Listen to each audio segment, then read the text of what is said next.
Орустун тарбиясын алган мугалим. Орус педагогикасын жакшы билген мугалим. Анан кийин япон мугалим. Бул жерде япон окуучусу отурат, бул жерде орус окуучусу отурат да. Экөө тең 5 класс бирдей тапшырма берилет. Экөөнө тең бирдей тапшырма берилет. Бир маалда убакыт бүтөт, бүткөндө алып келет. Орустун баласы алып келгенде эле орус мугалим дароо эле кызыл карандашты алат, кызыл калем сапты алат дагы. Көзүн чукуп, ага ушул ката кеткен жерлерин баардыгын кып-кызыл кылып, тегерек кылып бааны коюп коет да.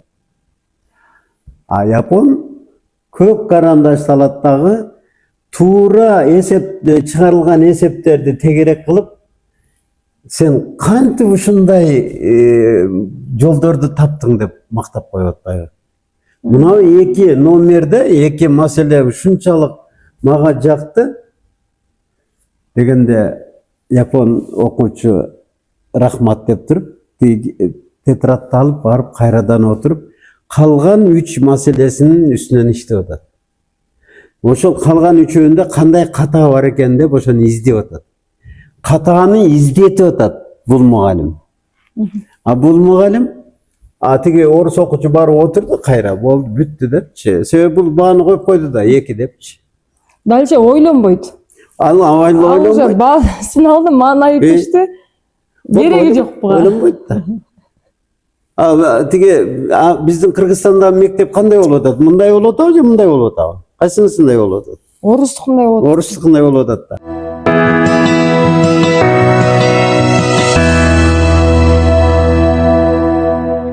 Акыркы убакта коомдо окуучулардын мугалимге кол көтөргөн учурлары тууралуу кабарлар айтылып, бул маселе көпчүлүктү тынчсыздандырууда. Бул эмнеден кабар берет? Тарбиянын жетишсиздигиненби, же коомдогу өзгөрүүлөрдөнбү, же болбосо билим берүү системасындагы айрым бир боштуктарданбы? Саламатсыздарбы, кымбаттуу Мугалим подкаст YouTube каналынын көрүүчүлөрү? Бүгүн биз бул берүүбүздө билим берүү тармагындагы абдан маанилүү жана коомду ойлондурган тема тууралуу сүйлөшөбүз. Бул албетте педагогика, тарбия жана бүгүнкү мектептеги мугалим менен окуучунун мамилеси. Кыргызда билим менен тарбия эгиз жүрөт деген жакшы сөз бар. Бирок бүгүнкү мектепте бул экөөнү кантип бирге алып кетебиз? Билим берилсе тарбия калып калып атат, тарбия берилсе билим калып калып атат. Мына ушул суроолордун тегерегинде сөз кылмакчыбыз. Бүгүнкү биздин коногубуз педагогика илимдеринин кандидаты, доцент, ошондой эле мугалимдерди гана окутпастан мектепте дагы окуучуларды окуткан практик мугалимибиз Касымов Адылбек Акматалиевич агайыбыз конокто. Саламатсызбы агай? Хош келипсиз. Эң биринчи убактыңызды бөлүп келип бергендигиңиз үчүн терең ыраазычылык билдирем агай. Жана жогоруда айткандай эле агай, кече жакында эле бир мугалимди токмоктоп больницага түшүрүп койбодубу? Биз буга чейин жанагы мугалим окуучуну уруп коюптур дегенди укчу элек. Мугалим окуучуну чымчып коюптур дегенди укчу элек. Окуучу мугалимди токмоктоп ооруканага түшүрүп койду дегенде, мындай мен жаш мугалим катары биринчи жолу угуп атам. Буга сиздин көз карашыңыз кандай? Өзү коомдо адистер, адамдар жалпысынан 3кө бөлүнөт да. Билимдүү, бирок тарбиясы начар. Өтө билимдүү, билими күчтүү да. Бирок ушунчалык адамгерчиликсиз, ушунчалык боору таш адамдар болот да. Экинчиси тескерисинче, билимсиз, бирок тарбиясы абдан жакшы да. Адамгерчиликтүү, ыймандуу, ушундай сонун адам да.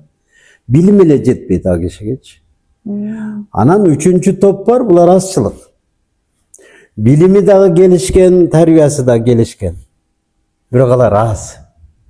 Коомдо болуп аткан түрдүү процесстер, ушул жана сиз айтып аткан сыяктуу учурлар, бул мына биринчи мен эки топду айтпадымбы? Ошолор тараптан болот да. Ошолор тарапта болот. Эгерде билими келишип турса, тарбиясы келишип турса, ага ким барып тийишет? Ким аны урат? ким ага кол көтөрөт? Ушундай күлүп жайнап, ушундай жакшы мамиле кылып атса, билими дагы келишип турса, ушул агайдан үйрөнүп алайын, ушул агайдын тарбиясын алайын деп атса, тиги дегенден башкага ал кишиге эмне деп айтса болот? Ошон үчүн биз кок үйгөн ушу бала агайга кол көтөрүптүр деп эле бир жактуу карабашыбыз керек да. Мунун ар тарабынан карап көрүш керек. Ошол эле агай кайсы топко кирет? Кайсыл мына мен жогоруда айткан топтун кайсынысына кирет? Мүмкүн ал агай, мен билбейм ал агай ким экенин. Ал агай мүмкүн билими күчтүүдүр, бирок тарбиясы начардыр өзүнүн. Мүмкүн ал агайдын тиги тарбиясы жакшыдыр, билими начардыр. Эгерде билими дагы тарбиясы да төп келтирген болсо, ал баладан таяк жебейт эле го деп ойлойм да. Ошондо күнөө мугалимде болуп калып жатат. Бул жерде ошол учурду караш керек. Ошол учурду эмне үчүн бир тараптуу эле мугалим тарап болуп эле, бардыгы эле министр баш болуп эле мугалим окуй деп эле тегеректеп калыш керек. Окуучуну дагы сурап көрбөйлү, эмне болду ага? Эгерде анын акыл эси ордунда болсо, кандай себептен ал барып мугалимге кол көтөрөт? Экинчи жакты да сураш керек да.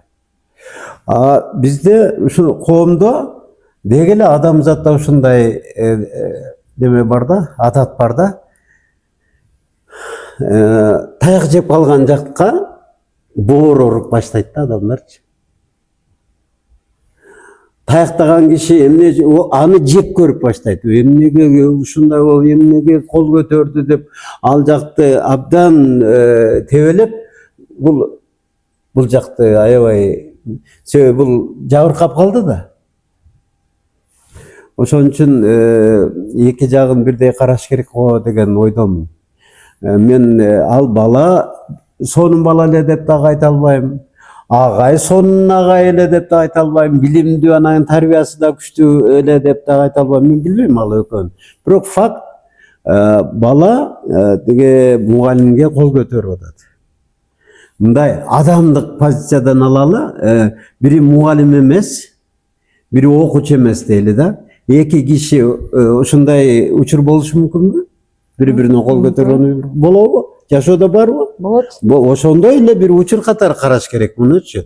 Муну юридикалык эле баа бериш керек. Сотко кайрылып эле ал мугалим дагы айтсын, ал окуучу дагы айтсын, анан ошол сот чечиши керек. Юридикалык баа берилиш керек ушундай. Ал баланыкы туурабы же агайдыкы туурабы? Сот бериш керек мунучу. Министр, агартуу министри да бере албайт муну буга баанычы. Анткени юрист эмеспиз да биз. Биз педагогикалык баа беришибиз мүмкүн. Анда биз дагы эки жагын тең сурашыбыз керек, эки жагын тең билишибиз керек да. Билбей туруп эле агайга кол көтөргөн кандай неме деп антпеш керек да. Бизде деле буга чейин окуучуга кол көтөрсө болот деп кол көтөрүп кандай тиги ютубтарга чыгып атат го, окуучуну уруп коюптур деп. Анда биз эмнеге окуучуну уруп койсо дүрбөлөң түшкөн жокпуз өтө эле? Мугалим окуучуну уруп койсо дүрбөлөң түшпөйт абыз. Таяк менен башына чаап атат бир мугалим. Президент айтпады, убагында бизде деле токмоктоп коюшат эле. Анда эмнеге биз ага баа бербей атабыз дагы? Тескерисин жооп калса эле баа берип эле жатып калабыз. Ал киши больницага барса, шаардын башчысы дагы, министрибиз дагы, депутаттар дагы барып эле кечирим сурап эле. Эмне болуп атат? Кадыр баркы түшүп кеткен сыяктуу, окуучунун алдында мугалим эч ким эмес болуп калган сыяктуу болгон жокпу агай? Бул мугалимге кол көтөрүү бул белги. Мугалимдин кадыр баркынын түшүп кетип атканынын белгиси. Түшүп кеткенинин белгиси. Эчак түшүп кеткен да. Эмне үчүн түшүп кетти? Анткени мугалим кадыр барктуу, өзүнүн кадыр баркын көтөрбөй атпайбы? Окубай атпайбы мугалим өзү? Ошол кырдаалдан чыгуунун жолун билбей атпайбы? Өзү мугалим өзү иштебей атса, өзүнүн үстүнөн өзү иштебей атса. Эмне үчүн өнүккөн билим берүү системалары бар жерде мындай кырдаал жок? Мындай жок. Эмне үчүн мына өнүккөн өлкөлөрдүн эң жөнөкөйлөрүн деле алып карасаңыз, тиги мугалим өтүп кетсин деп күтүп турат. Мугалим келе атат, менин мугалимим болгон үчүн мен ушундай болуп жүрөм деп, миллиардерлер токтоп туруп атпайбы? Агай эжекеси өтүп кетип атканда. Эмне үчүн? Ал суранып аткан деле жок. Ал айтып аткан деле жок. Мен сени окуттум эле деп кыйкырып аткан жок. Бирок ошондой болбосо деле аны сыйлап атат. Анткени берген билими ал адамга жугумдуу болгонунда. Жугумдуу болуп өзүнүн турмушта ордун таап атат ал окуучу. Белгиле мындай тиги билим берүүнүн ошол жана мен эки тарабын айтып атпаймынбы? Билимдүү тарбиясын ачар. Тарбиялуу билимин ачар. Ушул экөө биздин кыргыз коомчулукта абдан кенен таралган болуп атат. Билими да күчтүү, тарбиясы да күчтүү адамдар аз болуп атпайбы? Канткенде биз ушул билими дагы күчтүү, тарбиясы да күчтүү окуучуларды тарбиялап чыгара алабыз. Ал үчүн билим берүүнүн мазмунун караш керек. Билим берүүнүн мазмунунда биз дароо эле мына ушул кырдаал болуп окуучу мугалим туруп коюптур дегенде эле ата бабанын салтын эстей калып атабыз. Ата бабанын салтында устатка кол көтөрчү эмес депчи. Эмнеге бул окуя болгонго чейин эстеген жокпуз ата бабалардын салтын? Баласы атасына кол көтөрбөш керек дегенди, тиги агайына, шакирти кол көтөрбөш керек дегенди ушул окуя болгондон кийин эстей калып атабыз да. Анан коомдо баардыгы эле агрессивдүү, ушундай баардыгы үрөй эле ушинтип жек көрүп эле негатив менен жүрөт деп атат. Мектеп эмне иш кылып атат? Бала төрөлгөндө эле негатив болуп төрөлүп атабы? Бала. Жок. Бала барган сайын негатив болуп атабы же төрөлгөндө негатив болгон баланы билесиңерби? Андай жок да тура. Жок. Төрөлгөндө бала ушундай бул дүйнөгө келет, карайт, бuyагын карайт, буякта жаркырап атат, жарк этсе буякты карайт, ошентип отуруп айлана чөйрөнү өздөштүрүп кетип атпайбы? Мына Дэвид Шварц дегендин мындан 100 жыл мурда чыккан китеби бар. Искусство мыслить масштабно дегенчи. Ошол китепте айтып атат, эгерде сен чөйрөң негатив болсо, сенин тукумуңа карабайт дейт. Сен да негатив болосуң деп атат. Ошондуктан анда Демек бизде чөйрө негатив. Мектеп чөйрөнү оңдой турган бирден бир инструмент, бирден бир институт бул мектеп. Мектепте бала көрөт. Өзү теңдүүлөрдү, өзүнөн улууларды, кичүүлөрдү көрөт дагы, бул сырт менен салыштырат. Эгерде мектепте ошол күчтүү болсо, коом өзгөрө баштайт. Мектеп өзгөртүп салбады мына Финляндияны. Сингапурду да мектеп өзгөртүп койбодубу? Мына өнүккөн өлкөлөрдүн баардыгын карагыла, мектеп өзгөртүп атат, коомдучу, мугалимдер өзгөртүп атат. Болгону бул мектепке чыныгы мугалимди алып келиш керек. Чыныгы, анан билими да күчтүү, тарбиясы да күчтүү, үлгү боло ала турган мугалимди алып келиш керек. Алмаз Аткарбековичтин бир подкаст берүүдө айткан мага аябай майдай жакты да. Ал киши айтып атат, насаат менен азыр тарбиялоого мүмкүн эмес деп атат. Түз жүр, аз сүйлө, оюңдагыны айт деп тарбиялай албайсың дейт. Ал түз жүргөн, оюндагысын түз айткан, бирөөгө жагынбаган адамдарды көрүп туруп ошого жараша тарбиялат деп атат. Ушундай да туурабы? Насаат айтканда оңолуп кетсе, анда күндө эле насаат айта берет элек да. Мына күндө насаат айтып атып келген жерибиз ушул болду. Демек, жүрүм турумда. Сен мугалимдин жүрүм туруму окуучуга үлгү болуш керек. Кийген кийиминен өзү. Ким кийген кийими чыкыйып туруш керек. Мугалимдики көрүнүп туруш керек да. Мектепке киргенден баштап чыгып кеткенге чейин окуучулар деп ушундай таң калып туруш керек да. Университеттеги мугалимдер дагы мына кечирип койгула, мындай шалпаңдабай, аккуратный, аябай тыкан жүрүш керек. Мугалим тыкан жүрүш керек өзү негизичи.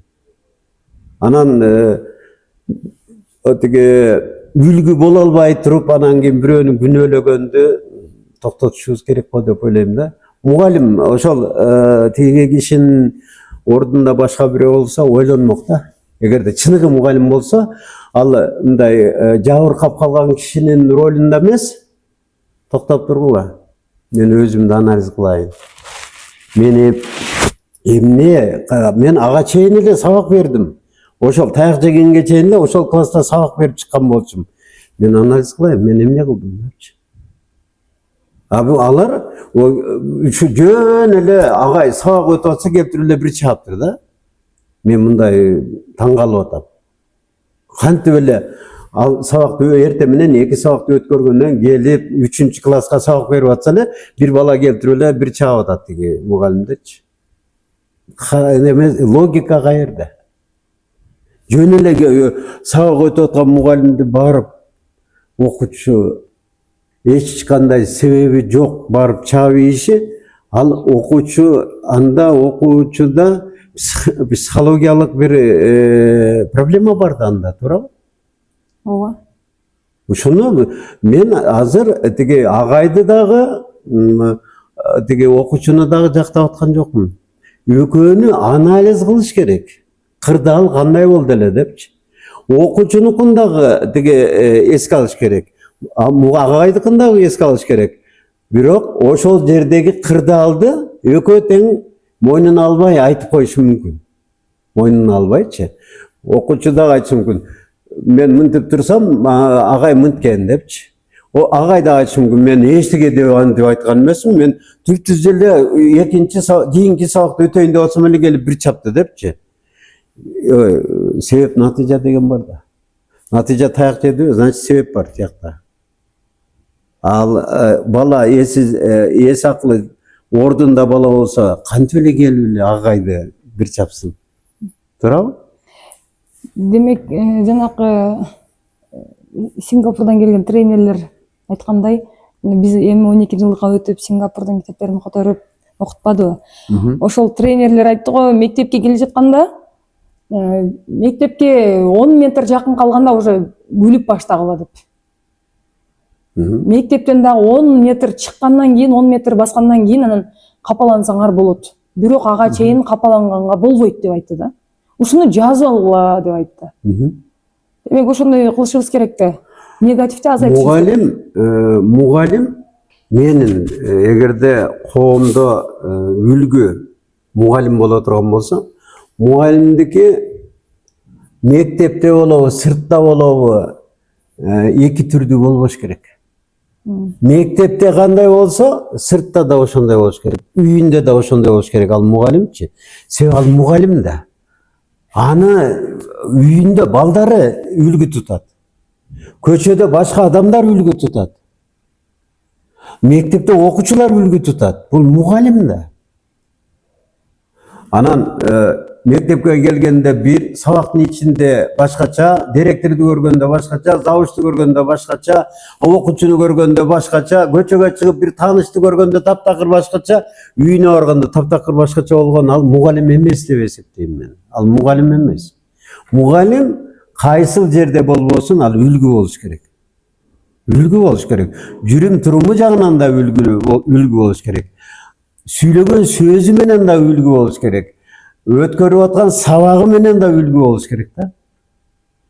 Ошондо ал дайыма изденип, дайыма жаңы нерсенин үстүндө жаңы нерсени колдоноюн деп жүргөн киши болуш керек да. Мугалим ошондой да. Өзү айтып атпайбы? Педагог деп. Педагог деген сөз ал жетелеп жүрүп үйрөтүү. Байыркы замандан бери жетелеп жүрүп үйрөтүүнүн жолдорун билет ал киши деп атат да. Окуучуга билим берүүнүн жолдорун билет, тарбия берүүнүн жолдорун билет, өнүктүрүүнүн жолдорун билет дейт. Демек анда ал үлгүлүү болуш керекпи? Үлгү болуш керек да. Вот. Мен ошол тиги ар кандай мына окуучуну уруп койгон учурду да алганда дагы мектепте тарбия, билим берүү жакшы эмес экен деп ойлойм. Үлгү боло турган мугалим жок окшобойт бул мектепте депчи. Тескерисинче мугалимге кол салыптыр десе андан бешбеттер. Бул өтө оор иш да.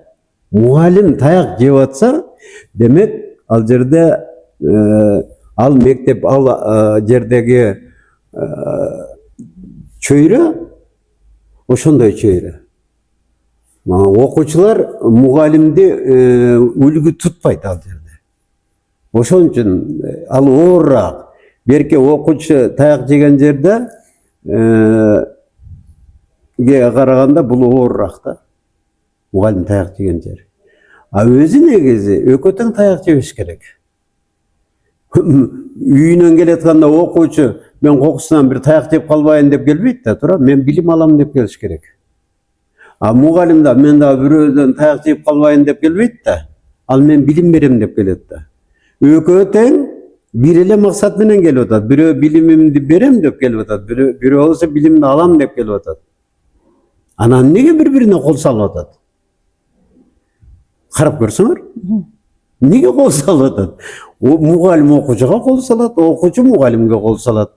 Азыркы окуучулар башкача да. Мурдакы окуучулар тыйынча турушчу дейт. Анан азыр окуучулардын өнүгүүсү кыймыл менен байланышкан. Бирок ошол эле учурда такыр окуучулар мугалимге бат сөз кайтарып, анан такыр тынчсызданбай, отур десең дагы аябай гиперактивдүү балдар бар да, сабакта. Такыр укпаган, тил укпаган. Ошондой учурда кандай кылыш керек анда мугалим? Методиканы өзгөртүш керек. Алмаштырыш керек методика. Азыркы мына дүйнө жүзүндөгү мамлекеттердин басымдуу көпчүлүгүндө колдонулуп аткан методика бул эскирген.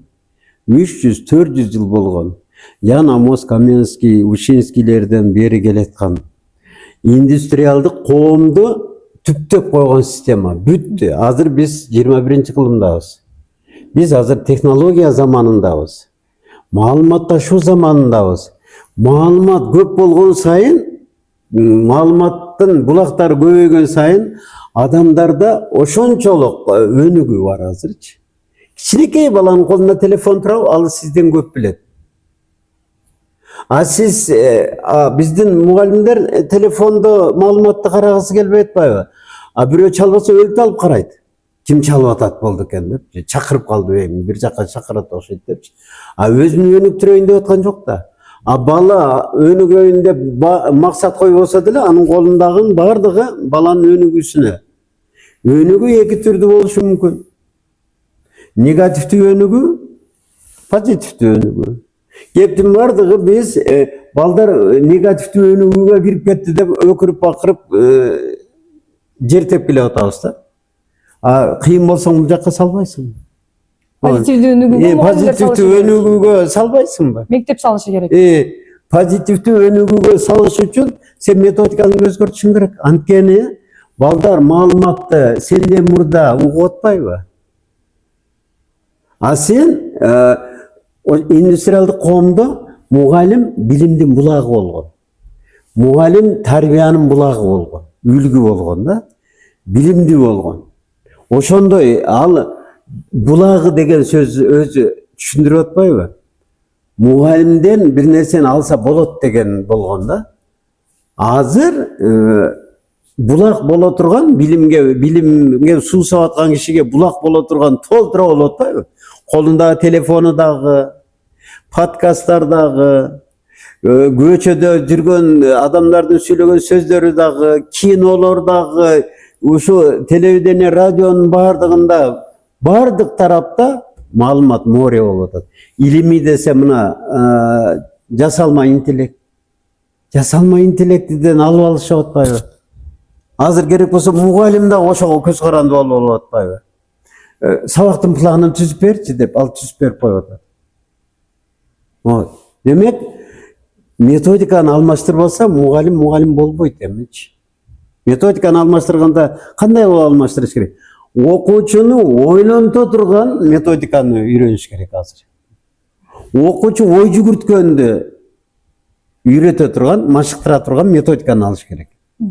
Буга чейин биз окуучуга маалыматты, билимди бере турган методиканы колдонуп келдик. Эми биз баланы ойлоно турган, ойлонуп ошол жаңы билимди, жаңы көндүмдөрдү үйрөнүп алууга түртө турган, мээни иштете турган. Эйнштейндин сөзү бар го. Эйнштейнден бирөө сурап тур да, мына сиз планетадагы эң акылдуу кишисиз. 1 милде канча метри бар депчи. Десе ал айтыр, билбейм. Анан теги суроо берген киши ичинен ойлоп коет дейт. Ушундай акылдуу киши, ушу 1 милде канча метр бар экен билбейт экен, депчи. Десе Эйнштейн айтыр, мен ага окшогон фактылар менен башымды жүктөбөйм депчи.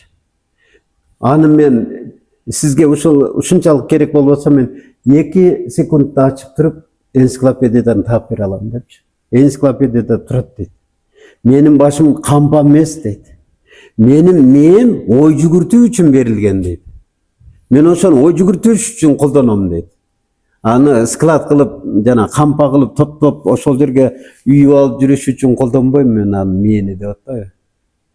Анын сыңарындай азыр биз балдарды буга чейин биз жаттатып, бул демек Эйнштейн айткандай жана башына ушу керегин да керек эмесин дагы жаттатып, башына толтуртуп колдоно албайт ал.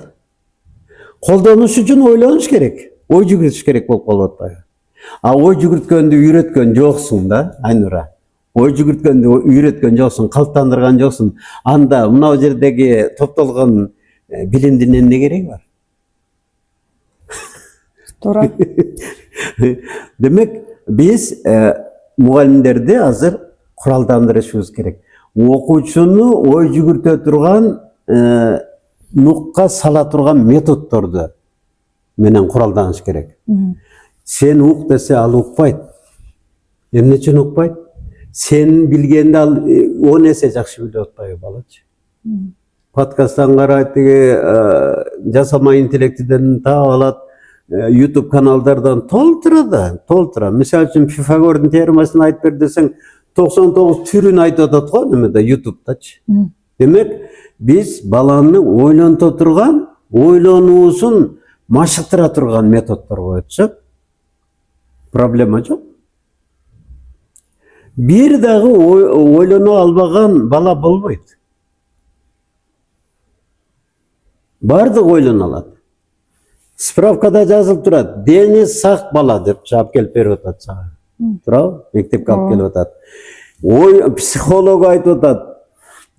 Память, эс тутуму жакшы. Ой жүгүртүүсү жакшы. Эч кандай четтөө жок деп печатты басып колду коюп атат го. 1-класска келгенде. Ар жыл сайын проверка кылып атасыңар го. Анан кантип эле ал бала кутуруп кетсин? Демек, методикада кеп. Ошол мурдагы эски методикада саналуу гана 1 класста бир 5-6 эле бала сиз айтканды үйрөнө алчу. Мугалим айтканды үйрөнө алчу. Ошолор илимпоз болуп чыкчу. Анан ошолордун ачылыштарынын негизинде анан кийин космикалык корабльдерди, анан моторлуу машиналарды, анан Түркүн үй тиричилигиндеги техникалар ойлонуп алды да. Ал кылым бүттү. Азыр технология. Ошол техниканы өркүндөтүп, адамзаттын суроо талабынын да калганын кантип канааттандырабыз деп атат адамдар. Дүйнө эли, дүйнө жүзү ушундай болуп атат. А биз болсо күнөөлүүнү издеп жүрөбүз. Ким күнөөлүү депчи. Мугалим өзүнүн мындан кийинки этаптарда, мына мен педагогикалык окуу жайларга айтып коеюн деп атам да. Педагог эч болбосо педагог болот деген, эч болбосо мугалим болосуң дегенди токтотуш керек. Андай кылып албаш керек. Университеттергечи. Биринчи класстан баштап ошол бирөөлөргө сабак бергенге жөндөмү көрүнүп баштайт балдардынчы. Жакшы сүйлөп, жакшы үйрөтө ала турган болуп, ошолорду эгерде кааласа мугалим кылып тандап алыш керек. Ошону андан ары мугалим кылып чыгарыш керек. Биринчи класстан башташ керек. А биз болсо 10 класска, 11 класска келгенде эч болбосо мугалим болболу, мейли академияга өтпөй калдың, техническийге өтпөй калдың, эч болбосо мугалим болуп турсаң, кийинки жылы биз кайра алып алабыз. Мектептеги мугалимдер уже мугалим боло турган окуучуларды аныктап бериш керек экен да, сунуштап. Мектеп аныктап коюшу керек уже. 9 класска келгенде мектеп ким мугалим болот, ким инженер болот, ким врач болот, ким дагы техник болот. Ушунун бардыгы 9 класста бүтөт, точка. Азыркы 12 жылдыкта ушундай болду. 12 жылдыкта ошондой. 11-12 неме 10-11-12де балдар уже ошол кесибине керектүү предметти тереңдетип окуйт. Жакшы сан экен. Мугалимде жана өнүккөн өлкөлөрдөгүдөй эле мугалимдерде педагогикасы дагы предметтик билими дагы бирдей кетиш керек дейт. Ошондо бизде азыр китептер келди, китеп колдонуп атабыз, эми билимге басым жасап атабыз. Тарбия балким ошол педагогика жетишпегендиги үчүн ушундай кырдаалга туш болуп атабыз. Педагогиканы жетиштирүү үчүн биз эмнени окушубуз керек? Инновация дейт го. Педагогика бир орунда туруп калган илим эмес. Бул дайыма өнүгүп, ошол дүйнөдө канча билим багыттары болсо, илим багыттары болсо, ошолордун эң татаалы, эң керектүүсү адамзат үчүн бул педагогика илими. Педагогика илими. Педагогиканы билбейсиңби, сен инженерди чыгара албайсың. Педагогиканы билбейсиңби, сен врачты да чыгара албайсың. Мына мед академия болобу, кайсы окуу жайда болбосун, мисалы үчүн ошол университетте иштеп аткан мугалим, бул биринчи кезекте мугалим болуш керек. Мугалим болуш керек, педагог болуш керек. Вот. Анткени ал ошол инженерди даярдай турган жолдо жүрөт алчы. Инженерди даярдайт алчы. Илим, техника боюнча илими дагы өркүндөйт, өзү ачылыштарды жасайт. И ошол эле мезгилде ошол студенттерди ушул жолго салып турат. Салыш керек. Медиги болобу, кайсынысы болбосун, педагогу болсо дагы ошондой.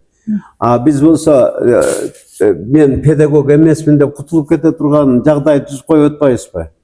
Мына жогорку окуу жайлардын бардыгында педагогдор иштеш керек.